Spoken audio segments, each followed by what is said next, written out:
10-year ago me was pretty tough as far as going with employees. If we've given them a coaching and we've provided them enough guidance and they're still not to par, you cut them, right? I mean, at least that was my thought process 10 years ago, 12 years ago.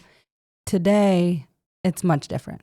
We struggle with someone not producing because we have a few outside sales agents as well that we work with. And my thought process today is if their production has been low for 3 months, first look internally. Have I given them all of the tools, resources, and guidance to be successful? And if I haven't, then I need to provide the strongest tools, resources for them to try to be successful because that's their livelihood.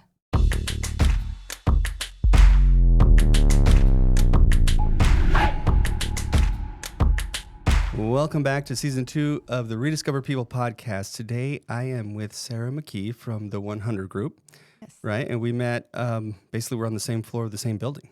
Yes, yep. Our businesses are in the same building, 3rd floor. Yeah, and I think I really met you when you had your chamber bash for the local chamber. I think we met a little bit before I met you because I was trying to rent this place. Yes, you came into our office asking questions and we were trying to get you access to this office right here. Yeah. And so we met a couple of times and then caught you in the hallway occasionally. And then I caught you in the elevator and asked you and told you, hey, there's a chamber event. We're throwing it. You should come. It's great for the community, great for business. That actually got me, I wound up in the chamber because of that. And now I'm a chamber ambassador. That's right. It's all your fault. So it's all your fault. It's my fault. It's my fault. And I noticed that at your bash that you were an ambassador, which was nice to see. Yeah, well, Heather, she's really good at getting you to do things. Engaging. Right? Yeah, she's persuasive. Yes, and so, we had ours recently here, and it was a lot of fun here, the Chamber Bash, and I guess we wouldn't have another one around here for another 2 years, right? They're like totally... Booked out. Yeah. They were booking them, and she said that, consistently booking and looking for businesses to book when we booked ours, but I think changing kind of the style of the bash or introducing new ideas really helped her catapult that into a full booking 2 years out. Wow, yeah. So what was it like? Well, how long have you been part of the chamber? So I joined Heather came into my office because I've been in this building now for almost 5 years, and I've been in 3 offices in this building over 5 years. So once I moved to the main office on the 3rd floor, when you come off the elevators, she got a hold of me and came in to have a meeting with me to share with me, which I know over years of business, the importance of chamber and business networking and staying involved in the community. But so she came and met with me, I think, about 3 years ago. And we became a member as soon as we met. And then from there, she's just offers us opportunities, and if it's a opportunity that looks like would be fun or supportive in the community, we take it. Oh, that's cool. So you've been in this building for 5 years. Okay, so where does Sara come from? Because the whole idea of Rediscover People is the idea that there is a purpose for us in life, right? We find this purpose, and for me, especially for me, it comes from God, right? From the foundations of the world, like He has a plan for me. Yes. But I went on my way for a really long time and then had to rediscover my calling with Him, right? So with that in mind, so where did you start out at? And so, I kind of started out in the slums of El Paso, Texas, where the projects were and things like that, and then wound up here today. Where you're at, successful in business and community. I love that, first of all, when you shared that with me, rediscover that avenue of it, rediscovering who we are. I kind of have a similar story. I grew up born and raised here in Grand Haven, and my parents both worked local factories, which they did well for us and provided for us, but definitely, we had to find our own paths in growing into adulthood. So I have quite the story of my life, as we all do, but I think my path also had redirection, right? You think you're going in one direction, and I've always from a young age started as a horse girl with hard work, right? Learning that if I wanted a horse and my parents could help me get the horse but not afford the board, I had to work that off. So my work ethic came at a young age to learn to take care of, if I want it, I have to work for it.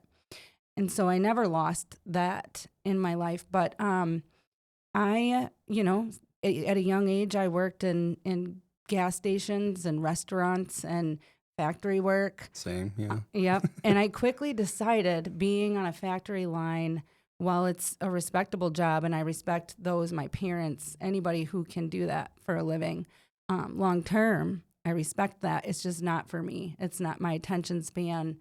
My standing there all day doing the same repetitive thing is not my it's not my thing.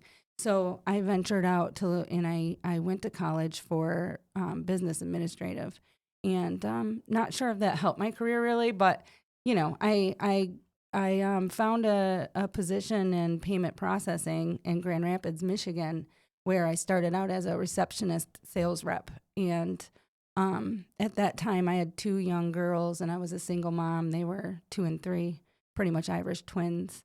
And I just worked really hard all the time. If they were sick, they were at the office with me. And I grew in that industry and learned a lot about networking and using your resources wisely, which comes back from Girl Scouts, And so I lived here and eventually took a job opportunity and moved out of the state of Michigan, which was a big deal to me. Coming from small town Grand Haven, Michigan, I never really thought of a world outside of here. I have the same thing because when I first moved up here for a job, Yeah. I didn't even know where Michigan was on the map. Right. I mean, I'm down in southwest Texas. Right. I had no clue where it was. When this was happening and you have your kids with you, and even when they're sick, you take them to work, all that kind of stuff. Like, how old are you in this time period? 22. Okay. Yeah, I was 22 years old.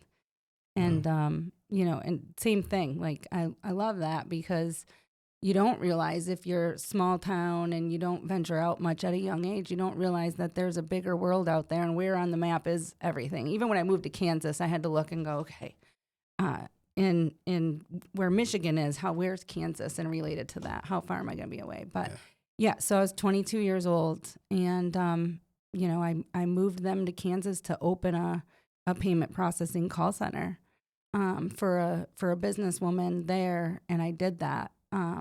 And for, I think 5 years I was there, maybe a little longer, maybe 6 or 7.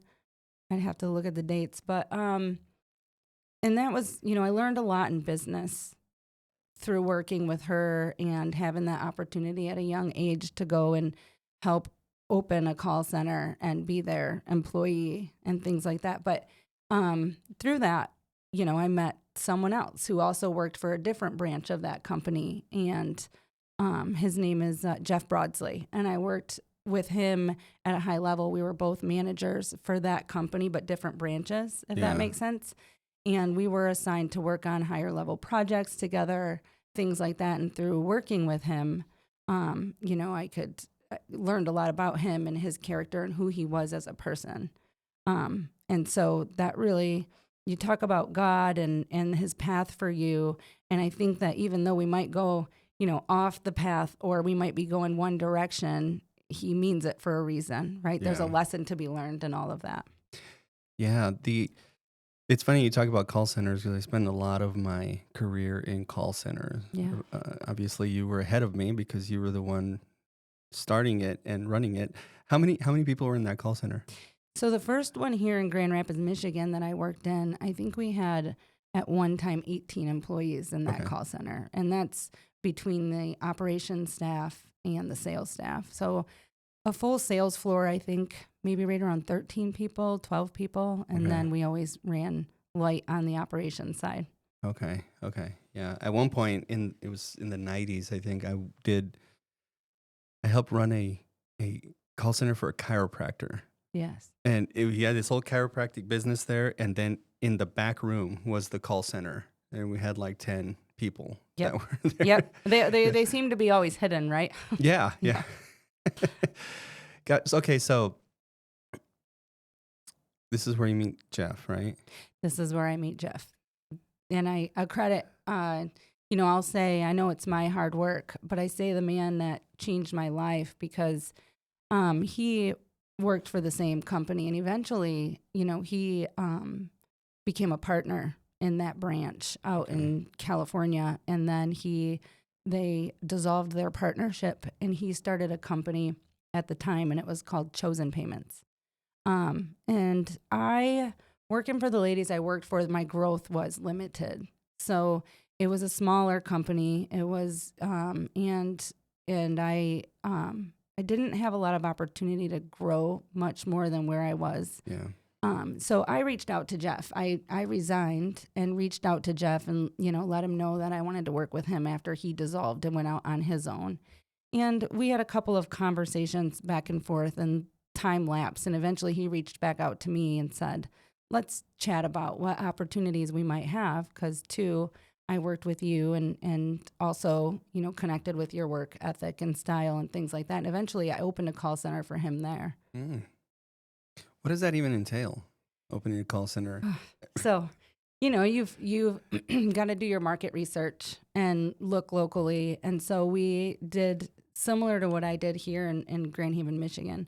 We looked for a physical office location, and he had another partner there that he was working with, but that partner was working from his home at the time and wanted to grow. So we found an office that had enough space and set it up with some operational area offices and then a call center for about 5 or 6 people. And started the hiring process, bring them in, bring your structure in. And we hired a few sales rep and just implemented what we both knew from our experience in the industry. Did they just work off lists, or did you have like an automated dialer? So it's funny that you say that, because back in the day, I tell my staff today, everything's so automated and electronic that we do. But back when I first started, and even we transitioned out of it in Kansas, we would print lists from Yelp or Yahoo or any whitepages.com, those things. We would go look up businesses and print the lists for them. And they would just go down the list with a ruler and call the businesses, and the businesses would fax over their processing statement to give us an opportunity to review where they're at and their, rates and things. And then, how that's different from today is we attain lists either from a partner or from a source where we can purchase lists, or from a local, chamber list. And we load them into a CRM, and they can call through them and keep notes, where back then you would have to enter that lead into the system if you got an opportunity. So did you ever run into some of your employees faking it? Yes. Not calling? So, yes, there's so many stories on that I could tell. I'll give you a couple of them. One gentleman in Kansas in the call center that I worked in would call his wife. And he would call her on her cell phone and call her on their home phone. And so we always look at their call counts, right? And finally we were like, gosh, he's just not producing, but we really like him and we want to give him more opportunity. Let's listen to some of his calls. And so they're all chit chats with different family members and then calling and hanging up to get the numbers in. Oh. So I think that was a common thing back then before we had more technology to look for those things as sales reps that would, call their brother and call anybody they knew to get the numbers up, because at the high level, you just look, did they make over 100 calls today? Right. What was their average call? And so. Oh, that's funny. Yeah. So you mentioned God. Like, how do you attribute God to the way that everything worked out for you, right? You're 22, then you have to move with 2 little girls. Are you single at this time or not? So I met a gentleman in Grand Rapids during that time and was dating him. And so for me to move, I didn't have to, but we ended up getting married. And I had to convince the state of Michigan to let me move my 2 daughters out of state, that was in the best interest for them. And so we went through that. We were able to do that. And so he moved with me to Kansas, and we started our lives there. We got married, and then within, I think, 3 or 4 months, we moved to Kansas and started our journey in life together there. In Kansas, I ended up having my third daughter. Okay.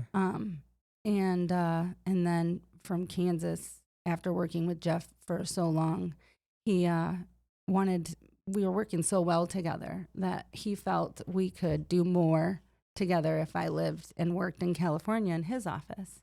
And so we made that move in 2013 to California. Okay. Yep.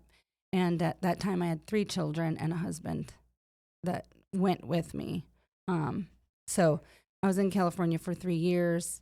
And, you know, along the way, I did attend church. I attended a church in Kansas occasionally. I started going to church a little more in California with my girls. But I didn't, in California, I guess I should say this. My husband at the time, great guy, we determined we both were just not a fit for each other. We were better friends than we were a married couple. And so we decided we would move back to Michigan, and he would transfer. He worked for the airlines, and then I wanted to come home, and I reconnected with my middle school sweetheart at that time. And so it's after that that I really think God took a play in my life heavily, because my husband is a worship leader, and he, my husband, I attribute to bringing me into the awareness of God and how he can affect my life. Wow. Yeah. From your middle school sweetheart. My middle school sweetheart. All the way back around. All the way back around. That's crazy. Yes. You know, the first time I had heard, because I grew up like Catholic, right? And it's very different from like a Protestant style. Yes. Look at things, right? And I remember I followed a beautiful little girl when I was in middle school. Also, she was in my grade, and gosh, I can't remember her name anymore. But I followed her to a Bible study that happened in a house, right? Yes. And from there, it's like I started to know, like, oh wait, there's a way that you could have this personal relationship with Jesus Christ, like you can accept Him in your life, kind of thing, And I went home and told my parents, and my mom's like, "You're never going there again. You're Catholic. You're born Catholic. You're going to die Catholic. That's it." Oh, no. So you're never going there again. And and it's so crazy because later in life, you know, I go back around and I wind up going to like an online seminary thing. And then I find this one church, and I'm doing like this, kind of doing sales also with a Christian directory that I had to do back then. And we find this church, and it's the same guy from that house church, you know, has like a whole church. And I wind up going there, serving there until I moved up here. That's like fate. We're still connected. Yes. Yeah, it's insane. Yes, that's like, God. Yeah. Yeah. Yeah, it's wild. It's wild. So let's talk about how did that work? You know, you were working in California, and then how did that go over with Jeff? So my husband at the time and I worked everything out. And I was talking to Matt, my husband today. Today's our anniversary, 9 years married. Yes. Happy anniversary. Thank you. Yeah. So I ended up, I think it was March-ish, we started really talking. And I knew quickly, right? Because I feel like he was my first love. And that God and the world brought us all the way back full circle to each other. And so if you would have asked me 6 months before that, I did say, and I said it in writing to my now husband, I love California. I love to visit Michigan, but I don't see myself ever coming back there. I love where I'm at and where my path is. And it was about 5 months later, I was home. I was back in Michigan. So I had a conversation with Jeff and just let him know that, you know, I think I can do the same job for you from home if we could work it out. And he definitely said, you know, we work well together.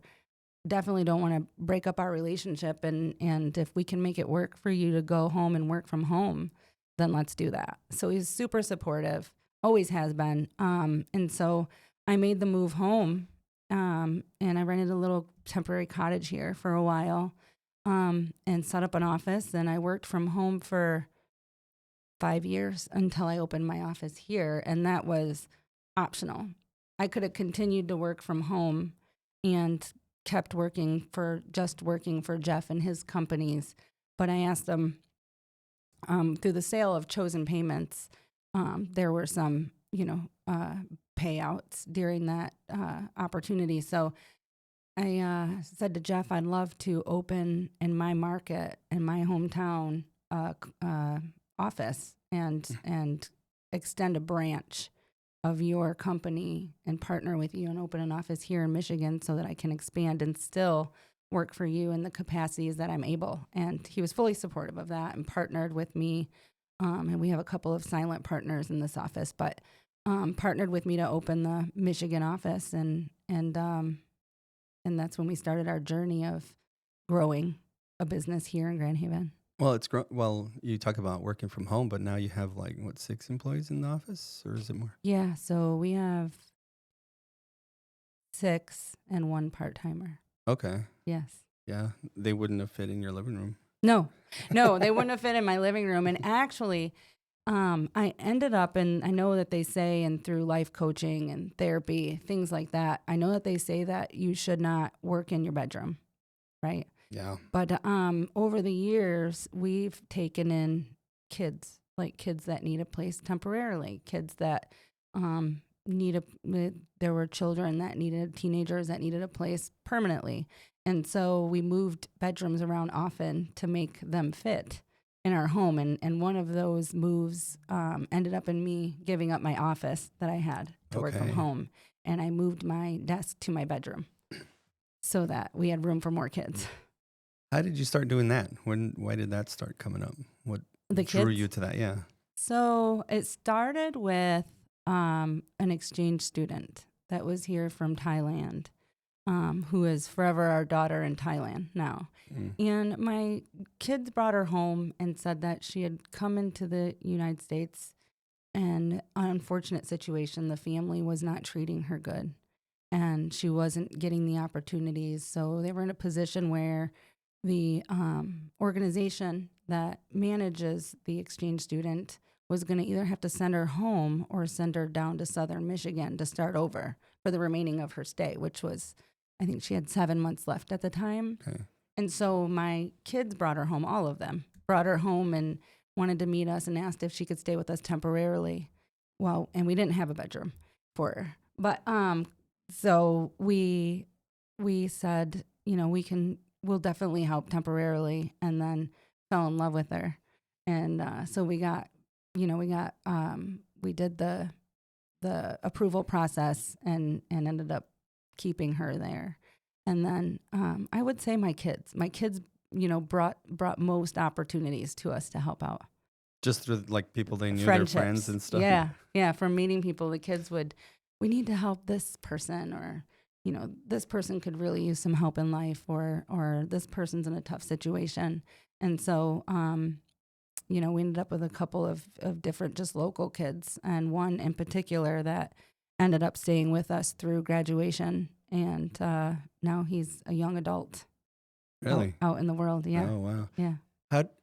How was that? The thought process of that? Sometimes, even my wife and I are starting to consider, okay, should we do foster? Should we do that kind of stuff? Because there's too many kids that need help, right? Absolutely. But how do you gauge that versus, and there's probably a lot of people that think about that versus the safety of your kids. Sure. Right? How do you gauge that? Or how did you? Did you even think of it, or did you just go? No, we did. We always thought about, and sometimes we did it and we had to go back and think about it. We always thought about, how is this going to affect the other children in our home? Because, we have a big family blended. We have myself and my 3 girls and my husband and his son and daughter, which they're all of our kids, right? So There's no difference. We consider them all the same. But we had 5 kids already in the home, and now we're adding. At one point, we had 8 kids in the home at the same time, and So, you know, we looked at each situation, and the kids brought them to us. So we knew that it's a little bit different than, right, fostering or adopting, where you're bringing a kid into your home that nobody knows anything about.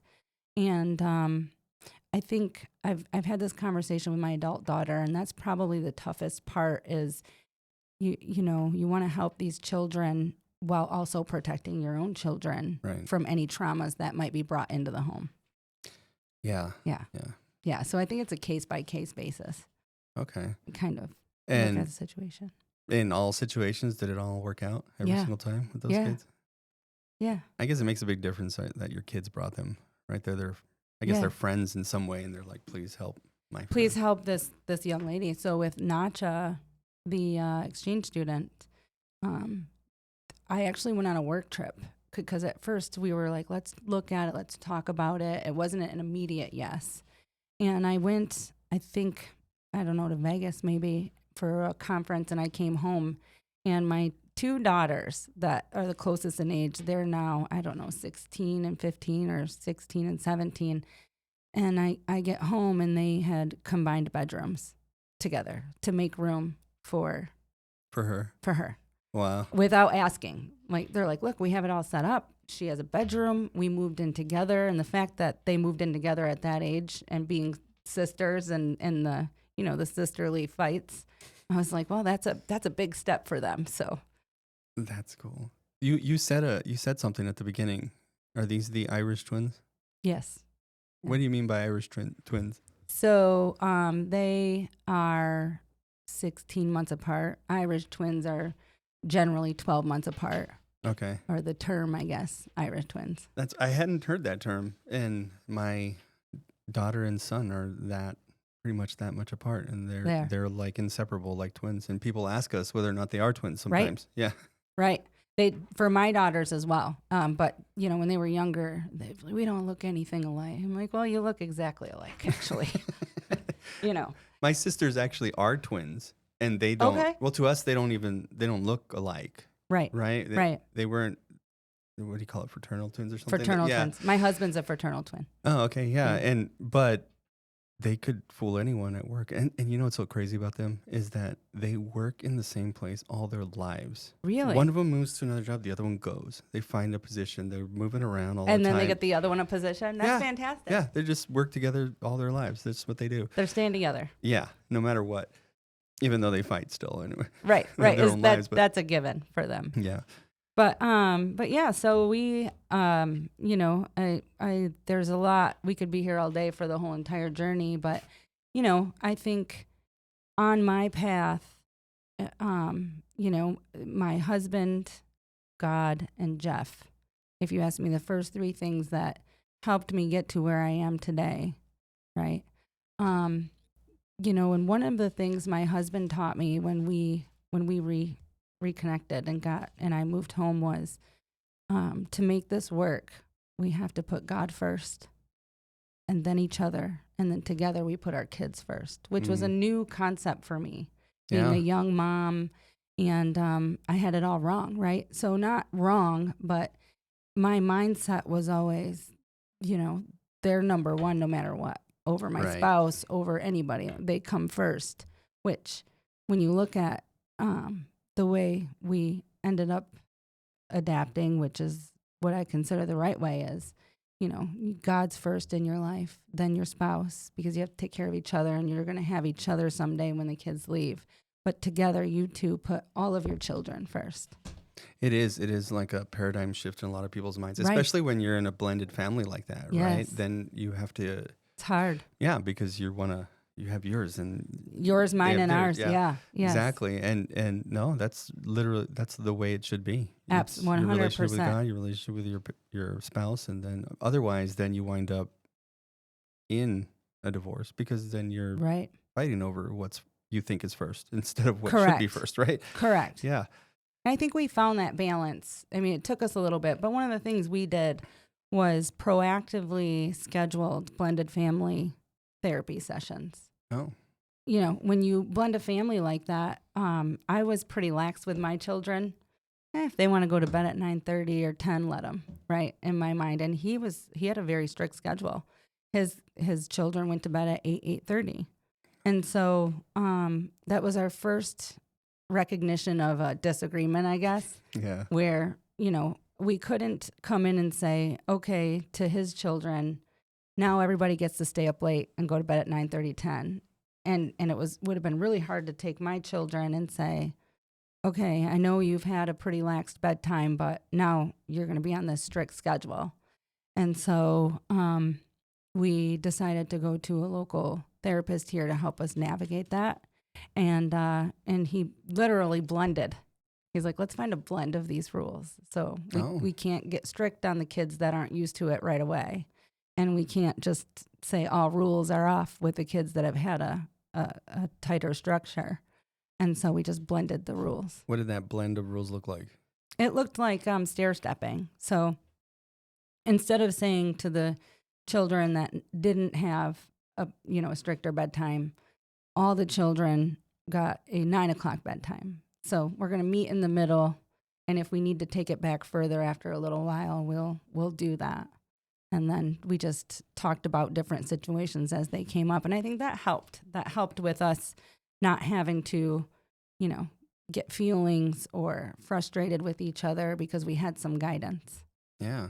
Yeah. Did you, since you both decided to do this kind of therapy, was there any really argument behind it or anything anymore? It was kind of like, okay, here we go. Yeah. Yeah. We were able to figure it out. I mean, I'm sure there were little, spats over time in individual situations, but nothing notable. Okay. Yeah. So now so how many kids went through your house? So we ended up taking another exchange student after our first one. Purposely reached out to the program. They reached out to us and asked if we would take another one, and so we did. And then we had 2 or 3. I would say 2 or 3. Well, there were a couple of them that were just a couple of months where they just needed an escape or trying to figure it out. And we did have one that we took in, which was a distant family member, and he wasn't figuring it out, and it was starting to affect our children. So we said, we love you. We hope that we've helped you, but we can't keep you here any longer. And so he went with another family member. Gosh, how hard was that? It is hard because you see some progress, and then you see in their lives, some of the people in their lives still with the toxic behavior. And so everything you're doing on the positive is kind of being taken backwards. Yeah. And so you have to, back to your original question, you have to know when to, look out for the good of everybody in the household and not just the one child. I thought you were going to say you have to know when to hold them, know when to fold them. Yeah, know when to fold them. Know when to fold them. Yeah, yeah. So that's been a big part of our lives. And my husband, I'll tell you, in our early years, as you know, owning a business, employees can be stressful and taxing. So there's times where I'd be super stressed out, and I feel it, I show it, I wear my emotions on my sleeve sometimes, and I'm over the max stressed out. I don't even remember what it was about, but we're in the truck and I'm stressed, and my husband pulls the truck over.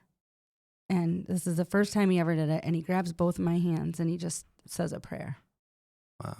And I felt immediate calm. At first I was like, what is this guy doing? But then I felt an immediate calm. And I think that might have been my awareness moment, actually. Okay. Yeah.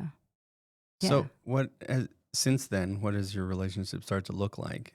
So first of all, where is he worship? Like, he's the worship leader, right? Where does he do that? So he's been a worship leader on and off over the years. Okay. Prior to me moving home, he was helping out with worship in Muskegon. And then when we moved home through my daughter's piano recital, she played piano and he sang. Okay. The song "Let Them See You." Can't think of who sings it. Beautiful song. Okay. And the worship leader at the time asked them both, my husband and my daughter, if they would play occasionally in the worship band. And so they did. And it was a spin-off church. So we're not I wouldn't classify us as Methodist.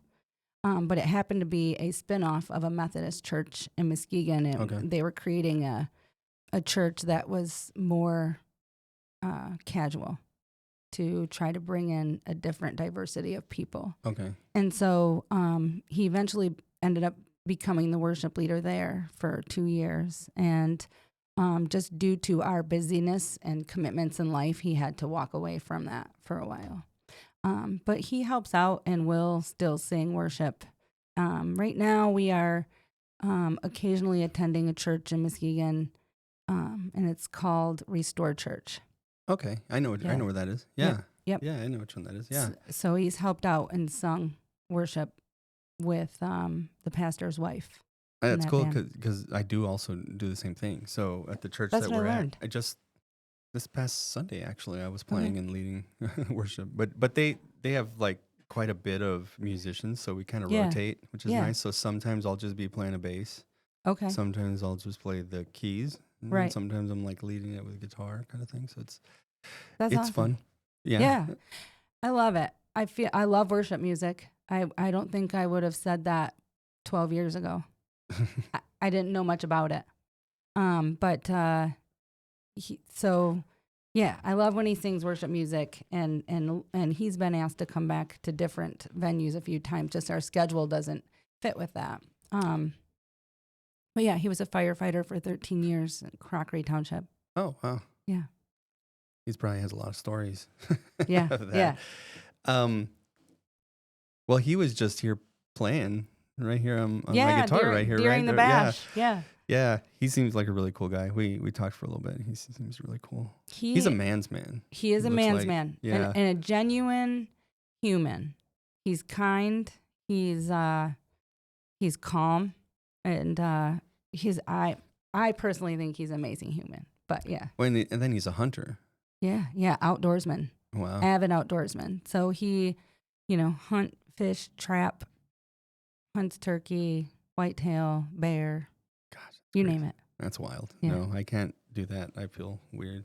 Yeah. Killing something. But well, that's me. That's just me. I love that you said that because there's a difference, in my opinion, on if you, not that I judge because there's room for everybody in the world, right?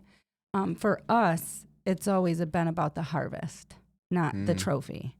So I will tell you that for each animal that my husband, especially deer, he will thank that animal for its sacrifice. And that's how we've fed our large family over the years. Really? So we knew that we needed to put 6 deer in the freezer to feed everybody.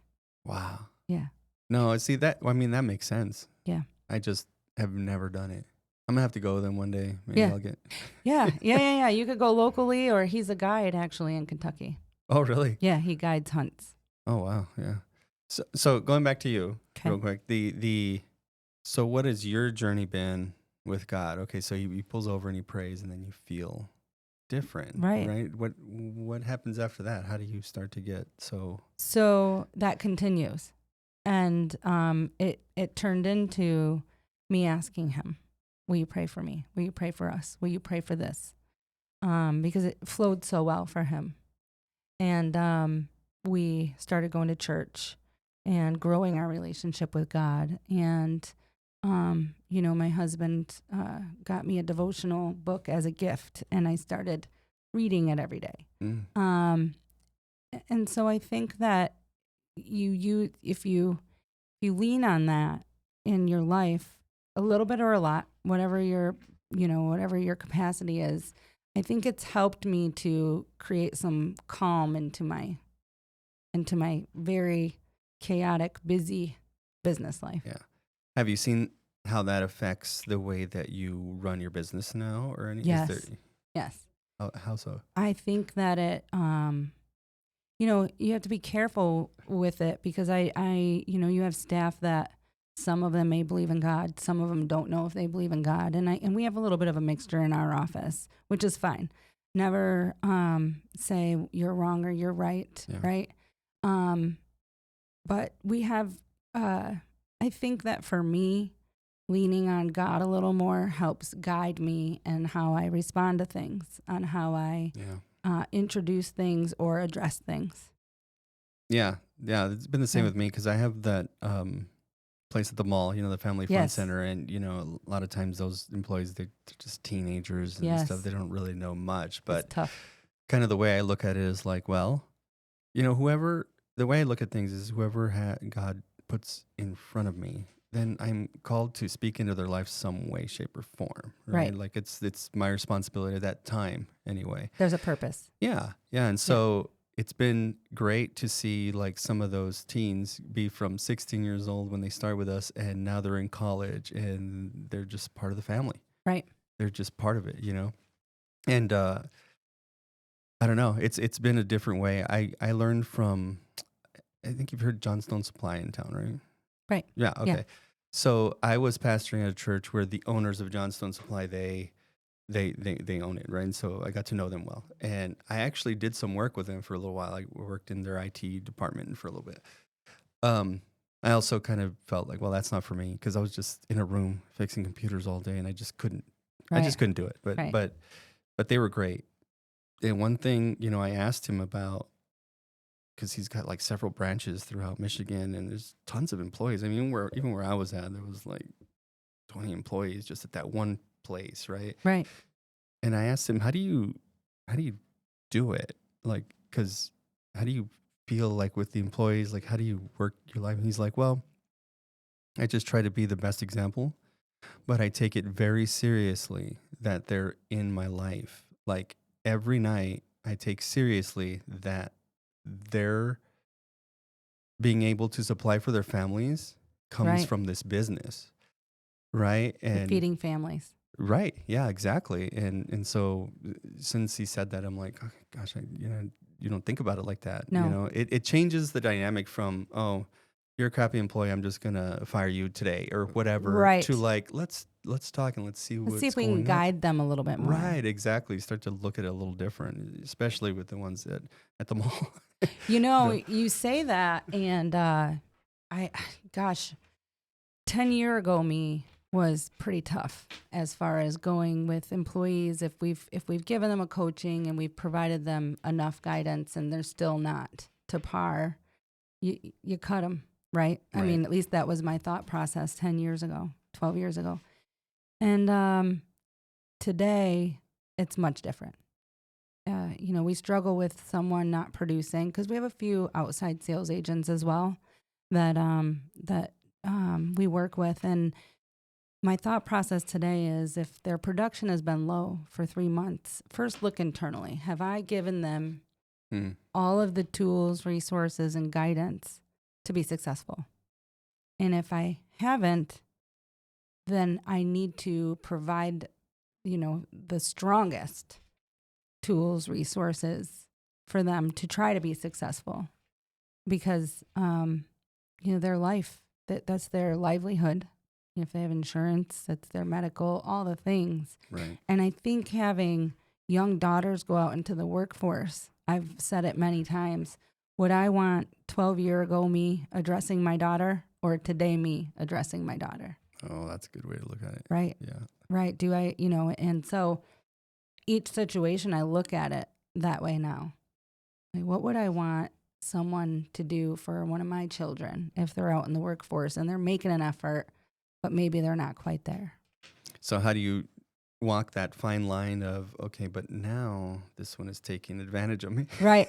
It's right. We have to always watch that line. Mm-hmm. And so, like I just said, even if maybe I have provided everything and my team that supports them has provided everything, I will look internally and say, okay, I know we think we've provided everything, but let's go above and beyond and give more for 30, 60 days and see what that staff member does with that.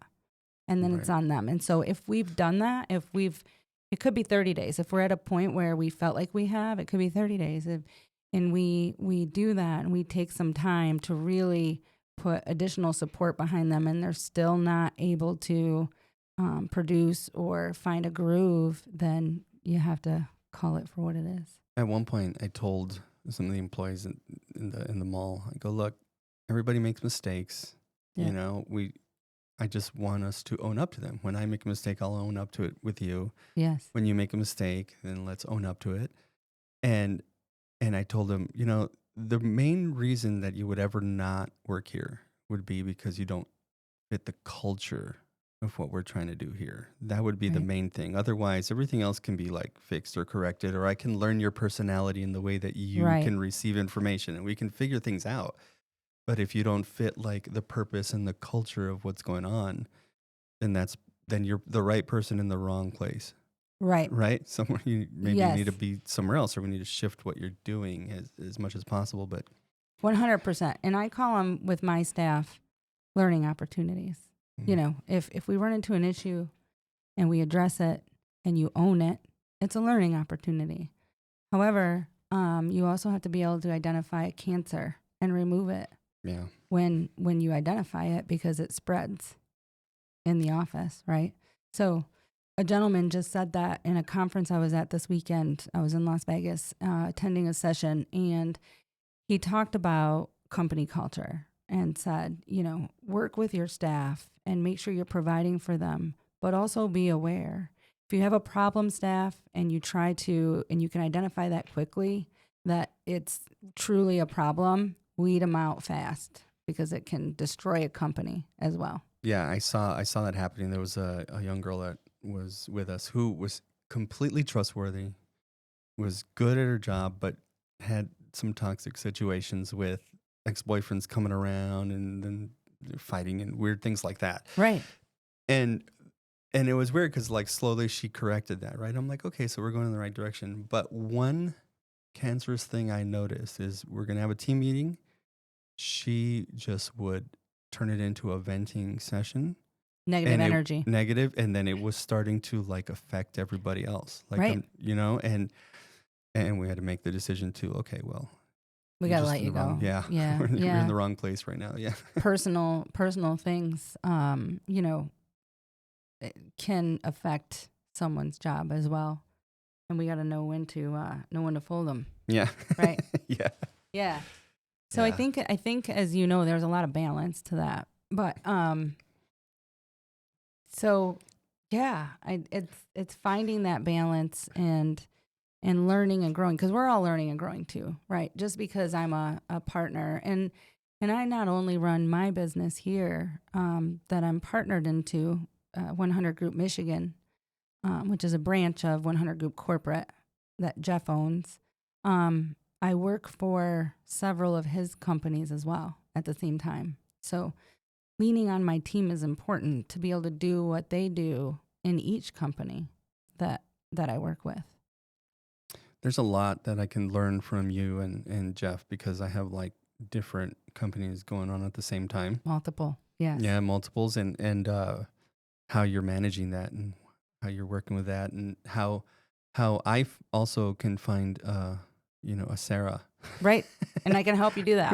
right. You're right. That kind of thing, you know, that can help with those things. 'Cause there's a lot going on, because it's one thing, you know, this podcast studio, and it's starting to get busy and it's starting to be really well, but then I'm still Managing these other businesses. yeah, I'm still working on, am I closing down Entertain Zone, or am I moving it to a different portion of the mall? Am I moving it over here? What are we doing? I'm negotiating over there, doing all these other things at the same time that also take time that I can't like be here, right? Right, Looks like I right. gotta be over there and do that.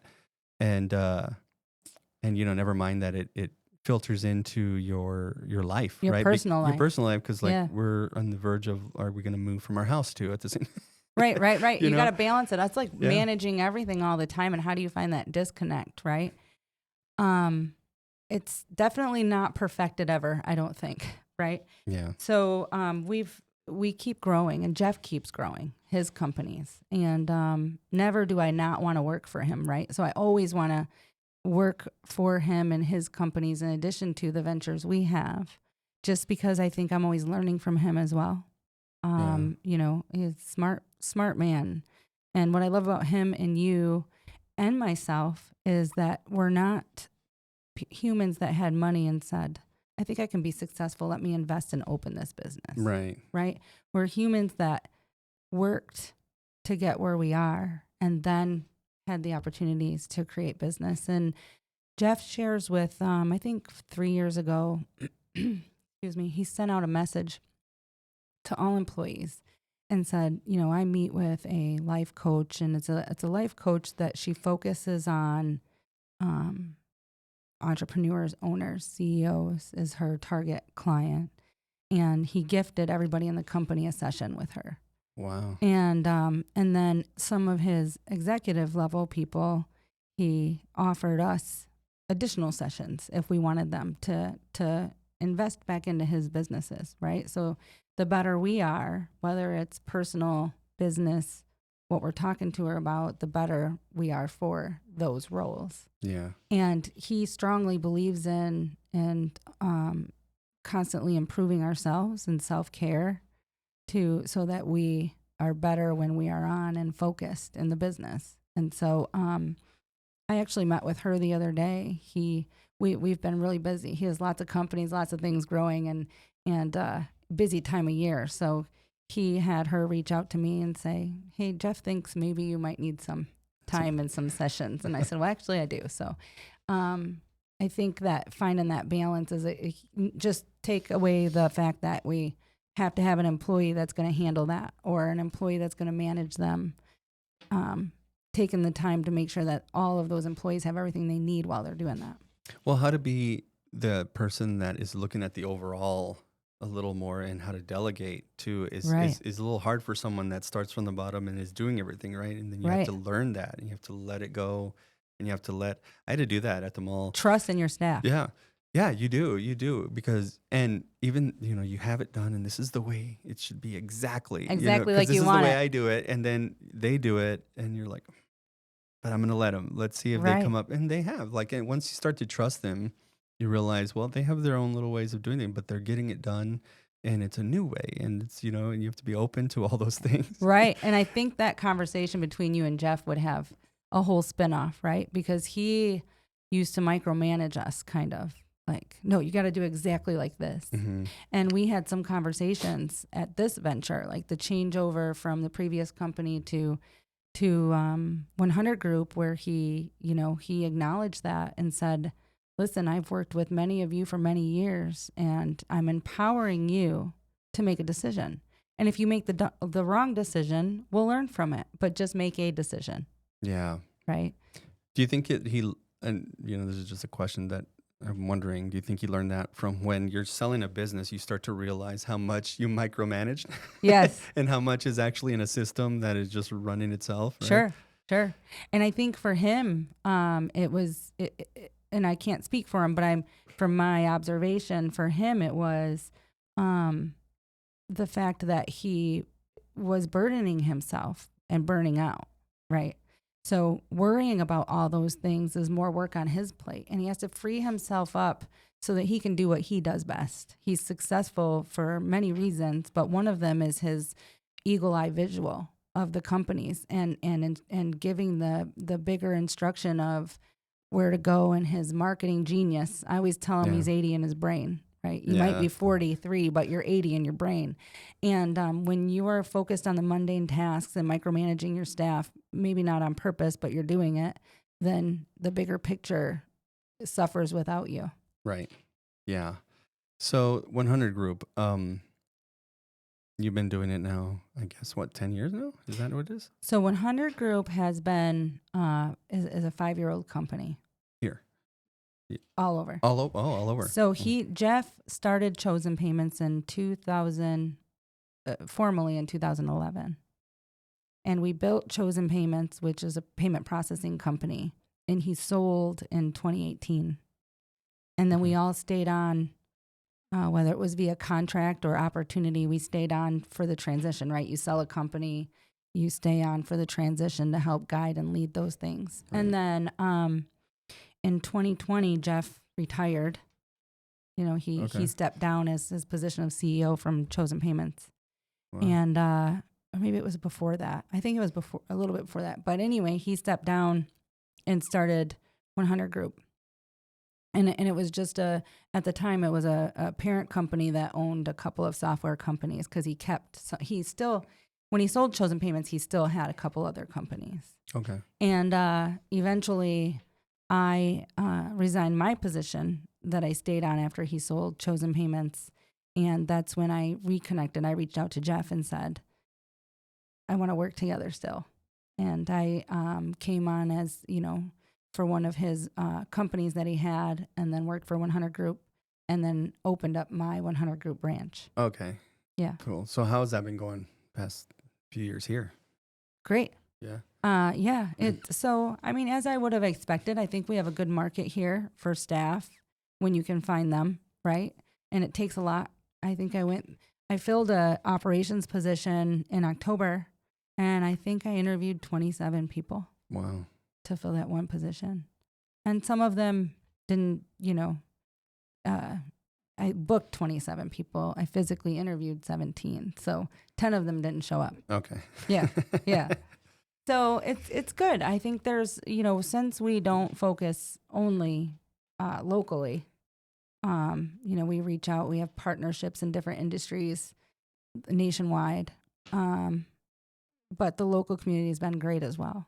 Reaching out and becoming part of the community, supporting the community, and then doing business mutually in the local community. Okay.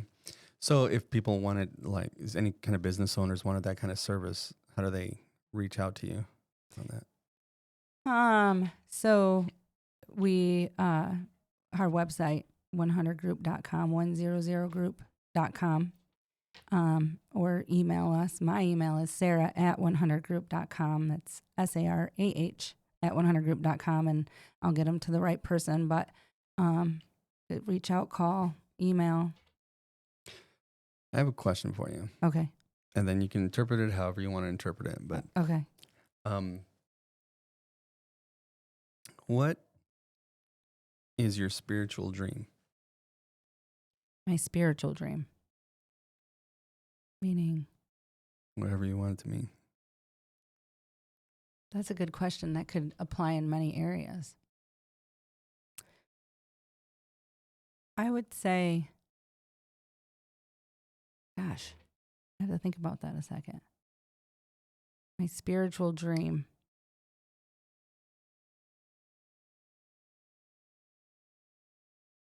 I guess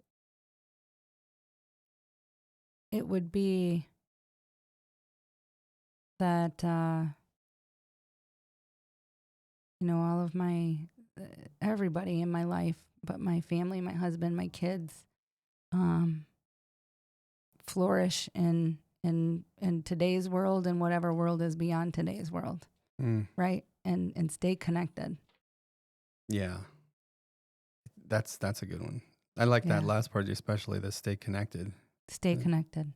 There's too many families that divide a lot. Yes. Over stupid things. Yes, I don't ever want that for we experience that in our own, our own foundation families, I guess you'd call it, our primary families from when we were kids.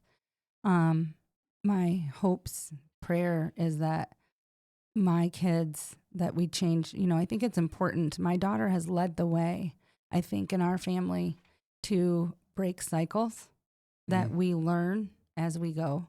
And my adult daughter amazes me every day where she's broken cycles and held me accountable myself for maybe behaviors that I had as she was a child or even as she was a young adult, and brought awareness to me for those things, right? Mm-hmm. And so then I become aware and fix it, not, get upset with her or angry with her because she's addressing it, but appreciate the fact that she's given me the opportunity to fix it and to help her break the cycles of family, whatever it is in the family trauma. So my hope is that we continue to do that and we stay connected, both in my family, and in the work life, my work family, right? Just to continue to grow and evolve and be a better human for everybody in our lives. It's fascinating to me how when you're a kid, everything affects you. Yes. In the way that your parents did a certain thing or reacted to a certain way or right. whatever they did, right? What's really been tripping me out lately is we have this slab of concrete that's at my parents' house back in El Paso, Texas, and at one You point wrote on it. we wrote on it, right? It was like Wally, 12 years old, whatever, Right. you know, and my sisters and all that kind of stuff. But then I see that my dad is there. It says, "Dad, 35," and I'm like, Right. 35. 35. He was only 35. Like, what in the world? And, you know, when my mom's age or whatever. And at that point, that was when he had transitioned from a job from like, we had been struggling, right? We lived right by the projects. And the only reason we weren't in them probably is because his uncle had a little duplex Right. we were renting for cheap. Opportunities. Right. But we were still there. And I went to this one school and, you know, it was terrible. It was gang stuff. It was bad. But he gets a job for the post office. And then a year after that, you know, they apply to get this house that's on the way other side of town. You talk about like subconsciously trying to get as far away as Away possible from the project. to where in El Paso we were at the edge. The rest was like our house was there, and it was desert. Now it's all like Business. everywhere, right? Everything. But it was the desert, right? Yeah. And I had no idea how young they were when all that was going on. Right. Right? You look at your parents or you want to blame them for something, and then Right. you realize she was like 23 or Yeah, they he were was 30. He was like, yeah, they were like so young. They were figuring it out too. Right. You know, and they Right. which is why I think people wind up being softer, kinder, more patient grandparents than they were parents. 100%. Right? And I'm a grandma today. So I have 2 grandchildren by that same daughter that I just mentioned. And, you know, she said to me, you know, Mom, I understand some of it now. Like, still not taken away or any excuse for any, you know, if I had bad behavior that should have been corrected and wasn't, you know. But she said she gets it now, right? Being a mom and a young mom, her life is tough. And the things that are thrown at us, you know, we don't know how to handle everything, but there's a foundation I think that some of us miss in that, where, you know, still this is still not the right way, no matter who you are or what you do. But Right. yeah, I think awareness is important. You know, you see in the web and the worldwide today, there's a lot of estranged parents from their children. Yeah. And the parent is, you know, calling out my spoiled, rotten, self-centered, do you know what I've done for her? And I did this for her and I did that for her. And when I see that, I don't go, oh gosh, I say, I don't want to be that mom. I would rather be the mom that says, okay, I want to fix whatever it is. I'm sorry for what I did, not your self-centered. You know what I mean? Like, self-awareness, I think, is important, taking responsibility and being willing to make the changes if necessary. Well, and you would expect, you know, that's what a parent would want to do. You have to recognize, Right. Well, first you have to recognize that obviously you're not infallible. You were a human being that Right. obviously most likely made mistakes. Right. And then you want to talk to your kids or you try to figure it out, right? Right. Like my parents and I have a wonderful relationship now, right? Like, you know, Yes. and there were things where I messed up with my older boys that then now I'm a little different with the younger ones because I Right. got remarried and I have You the 3. learn. Yeah, you learn and you treat them differently. But that's like a basic thing. You don't want to trample all over their trauma, Correct. right? Just because you think that you were right, Right. right? Right. You know, before we started, we were talking about what we had been doing lately with this whole pastor that was out in Phoenix, Arizona. His name is Stephen Anderson, and he been accused by his children of like physical abuse, like beatings and stuff like that. From Spankings. when they were, well, further than that, Okay. electrical cords, Oh, goodness. metals to the feet of young children, things like that. Okay. Pretty bad. So, you know, it turned into like, okay, well, how can we put this in a documentary so that others can learn from what's going on? Because it's Right. one thing when a pastor, I think, falls from, oh, they cheated on their wife with the secretary, or they Yes. were stealing money, or they were doing something weird, because a lot of those times they get caught and then they have to step down Right. and they have to, you know, admit they were wrong, and whatever they do next, right? Right. In this case, if you don't think hitting someone with an electrical cord all over their body is wrong, then how do you admit you're wrong? Correct. Right? Like, Right. right? And Right. so it's turned into where there was been this documentary that we've been working on called Man of God. And just, I don't know if it was yesterday, instead of it's all about his kids talking about what's going on, right? And so Right. instead of trying to fix things with your kids, he puts out his own mock trailer of the same thing, mocking the entire situation and mocking his children. That's what I was talking about. Yes. Yeah. And because he's got that stubborn thing. Smart guy. I mean, very smart guy. He's made a living for himself being hilarious in the pulpit, yelling all the time, that kind of thing. Right. So it's something you would expect for him to do, but you wouldn't expect him to do it to his own kids. Right.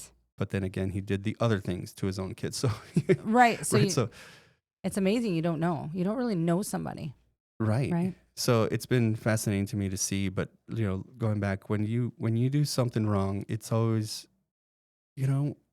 just own up to it. At least then your kids because what you're going to start is a cycle, right? Then your kids will know how to own up to their mistakes, and they won't be afraid to tell you they've made a mistake, and then they'll be able to do it with their kids. And then you, like your daughter, break the cycle. Break the cycle. Yeah. And she teaches her kids, and my grandson is 3, and she gives him permission to say no. She asked him for a hug, and he said, "No, not right now, Mom." And she said, "Okay, that's okay. When you're ready to give me a hug." And he said, "Thank you, Mama, for, basically, I mean, he didn't say respecting my boundaries, but to teach them that it's okay for them to say no. It's okay for them to have feelings. And adults break down. Why can't kids break down?" Yeah. Right. So I think that's something that our generation missed. Yeah. Well, we had the aunt and uncle that just kept pinching your cheeks no matter what you said. No matter what you said. Yes. That's exactly right. Right. And it didn't matter. It didn't matter. And you had to deal with it, and too bad. Right. And if you got angry, your parents spanked you. Right. Don't disrespect your aunt. Well, she was pinching my cheek. Right. Yeah. It hurts. Yeah. Right. I think that's important, in respecting that, right, from the children. And again, like you said, owning it. A long time ago, and I had a hard time when I was younger apologizing. Apologizing was tough for me, and I don't know why. I don't know if it came from childhood or, the way I was. I don't know. I don't know why I had a hard time apologizing. And I learned, I think, over 10 years ago that, and it might have been Jeff and I learned it together, or maybe I learned it from Jeff. But somebody said something to me at some point, anyway, that said, sometimes to be right, you have to be wrong. Yeah. And they further explained, well, you may not be wrong, or you don't feel like you were wrong, but if what you did invalidated someone else or hurt someone else, an apology may be necessary to move on from that. So sometimes you have to be wrong to be right. Well, it's whether or not you want to put that relationship ahead of your pride. Yeah, yes. Exactly. Yes. So, right, if today me could have a conversation with 22-year-old me, right? I don't know how far I'd be today. I know. Gosh, I wish the same thing all the time. Yes. Yes. Yeah, because I was not good. I messed up all the time. Yes. Growing up, and I don't know. Like, I wish I'd learned sooner, because even Jeff, for example, he's 43. Well, I'm like, I just turned 49, right? I should be probably 10 years more advanced than where I am, but at least 15, something like that. But choices, right? Yeah. Yeah. Choices. And not wanting to, I don't know, just learn, like, and being prideful. Mm-hmm. That I think being prideful and not willing to be open, and adjustable. I think that also stunted my growth. And, I've learned a lot over the years in business, and from Jeff and many other mentors in my life. But I got to be honest with you, in the last year and a half, I think I've learned the most from my adult daughter. Wow. In that, because she was part of my life. You know, she was just 2 years old when I started my career journey, and I wanted to have money for them, right? I wanted a better life than I had for them. And so I put work above everything to provide for them. Yeah. And so, you know, she went through it, through a divorce, through me figuring out life and not knowing how to control my emotions at that age. You know, she experienced all of that, and then transitions of her own. And then, you know, today she can still say, you know, Mom, we can work on these things to make them better. And maybe you could look at it this way. Like, she's the adult in the relationship, right? She's such an open mind. And I think that I've taken what she's taught me in those learnings and applied that everywhere in my life. That's so good. Yeah. Well, then you must have done something right? Absolutely. I'll take responsibility for her. Mm-hmm. Right. Like, yeah. And even the traumas I probably caused to her, right. That she grew from and learned through. It molds them to who they are today. Correct. And how they react to everything else. Correct. Oh, yeah. Correct. Yeah, absolutely. Good, bad, and different. And I'm just thankful that she looks at it all as an opportunity to be to be stronger where she is today, right? Yeah. And not, you know, I hate you because you put me through that. Instead, she's a very forgiving human that says, listen, as long as you also recognize that affected us, and now you're a better person, we're going forward on the train. Yeah. Yeah. And then it takes the adult child to understand that and Correct. feel that, to do that, right? Yes. I had issues because my oldest was 5 when we went through the divorce and stuff. Tough for and them. He was either with her or with me and that kind of thing. And it's way tougher for him than it was for the one that was, you know, only one, right? Obviously, because he understood a life before. Correct. And then after, right? And he understood the whatever challenges you had during that time. Well, yeah. And then you, as a kid, you don't know the whole story. You don't understand what happened. You don't even realize what age your parents even were when this happened. Like, he's older than older than you were when that happened. We were when we got divorced. Right. Like, he's like a few years older than that now, right? Yes. So he went from being a teen in his late teens, I hate dad, and now we have a fantastic relationship. Right. And it takes time, right? Because it the does. other parent too doesn't sometimes help that out. Right. And it is tough because it's a lot of worrying about them, wondering where they are. Yes. You know, trying to, and thinking the worst because, not because they would have done the worst, but because you know what you did. Right. Like, I know where I was at that age. Yeah. Yes. Yeah. Yes. You know, and gosh, but yeah, it's great that they are growing up and then they start to understand. You start to realize, okay, where people are coming from. It's more of like an empathy now. You get to see the empathy factor. And I think we apply that to our business, right? So I think that's a natural, I don't want to call it a benefit because it comes from all the problems, right, that were fixed. Right. But it's a natural benefit we have that applies to everywhere else that we touch in our business and our lives and the humans that we deal with.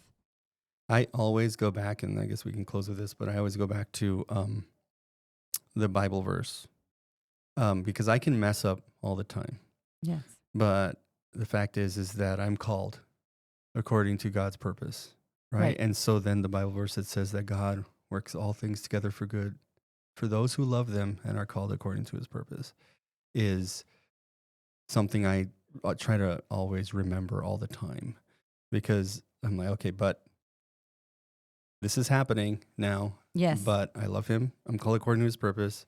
Lord, what do you want me to do? And let's go. Yes. Right? Kind of thing. Yeah. Guide me here. Yes. Yeah. And the fact that even looking back now, okay, I was called according to his purpose, and he's now using all the dumb, stupid things I did to improve. So that improved to where I am today, right? And to help others, right? Yes, so everything is not for naught, right? Everything we've been through and we've done, good or bad, as long as we acknowledge it and we're improving ourselves, we can use that. You can use everything you've done and your knowledge and your experience to guide and hopefully prevent that for other people. Well, and then a change in the heart. Correct. Somebody asked me the other day, like, how did you get successful? I'm like, none of it is because of me. It has to do with, and this is what I said to them. I said, when I was chasing the money, I kept failing. Yes. When I started chasing resources to give away and to be like a blessing to others, suddenly the success was there. Success is there. It had to do with the heart. 100%. Yeah. I agree. It's all about what we do with that, and what we put out comes back to us. Mm-hmm. Whether that's guiding, mentoring, time, giving back, all those things, right? If you're not doing those things, then you're just somebody with some money that's doing a task. Yeah.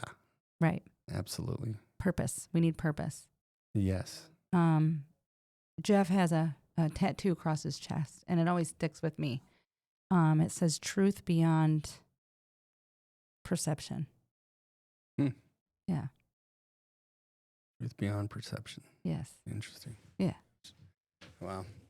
Well, I'll have to have him on at one point. Yeah, I think you could have some good conversation. Even your husband too. On the success. Have him on too. Yeah. Yeah. Yeah. Well, I'll have to about the worship would be a good conversation. You two could have too in his journey with God. Yeah, absolutely. He when he sings worship music, he just, and I'd love to come see you worship, but you can feel it, the love of God coming through He's him. actually worshiping God. Absolutely. Yeah. 100%. Yeah, absolutely. We have a young lady that was part of our crew. She didn't live with us, but she was with us all the time. She's my daughter's best friend. And she's followed her out of the state. My daughter lives with her husband on a military base, and her best friend moves where she moves, and but lives in her own house and all the things. But she wanted nothing to do with God, and my husband, wouldn't judge her for it, but he said, "Are you willing to listen and learn?" And today, this girl it just makes me happy that it started with my husband and some of myself, but not much. My husband and my daughter sharing information with her, not pushing it down her throat, but sharing it with her. And today she leans heavy. Everything she does references God. Wow. Yeah. That's awesome. Yeah. It's an amazing story. Yeah. It's one thing when you're like a stranger and you knock on the door and you're sharing the gospel kind of thing. Yes. Because you don't know this person. It's another thing when that person knows you for so long. Right. And knows where you failed also. Yes. And then you're explaining the gospel to them. Correct. It's kind of a little bit of a different 100%. A different presentation Yes. of it, right? It's a little bit different. You do have to work on that relationship and get them to understand that we're all sinners and fall 100%. short of the glory, right? So Yep. And you're not pushing it down their throat. You're not saying, "Oh, shame on you. You don't believe in God." Right. That's okay if you don't. Are you willing to at least learn a little bit about it? Right. Yeah. Yeah. Guys, I have to have you back on. Let's do it. Again. Yeah. Yeah. Well, thank you so much for being Yeah, on thanks for here. having me. Yeah. It's been great.